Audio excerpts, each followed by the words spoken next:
ஒரு மனிதனிடம் 3 பாவங்களை கூறி இதில் ஏதாவது ஒன்றை தேர்ந்தெடுக்க வேண்டும் என்று கூறப்பட்டு, அந்த பாவங்களாவது மது அருந்துவது, விபச்சாரம் செய்வது, திருடுவது. அந்த மனிதனோ விபச்சாரம் மற்றும் திருட்டை மிகப்பெரிய குற்றம் என்று எண்ணி அவன் மதுவை அருந்திவிடுகிறான்.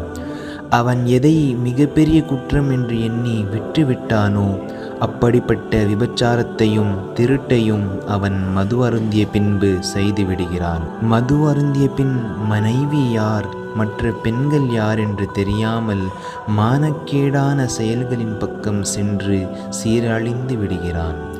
மது குடித்து அதற்கு அடிமையான பிறகு அதை வாங்க பணம் இல்லாமல் திருடுகிறான். ஆகையால் மது என்பது அனைத்து பாவத்தையும் செய்யும்படி நம்மை தூண்டக்கூடியதாக இருக்கிறது. எனவேதான் மது என்பது தீமையின் தாய் என்றார்கள். ஆக வாருங்கள், மதுவையும் போதை தரக்கூடிய அனைத்து பொருள்களையும் ஒழித்து போதையில்லா தமிழகத்தை கட்டமைப்போம்.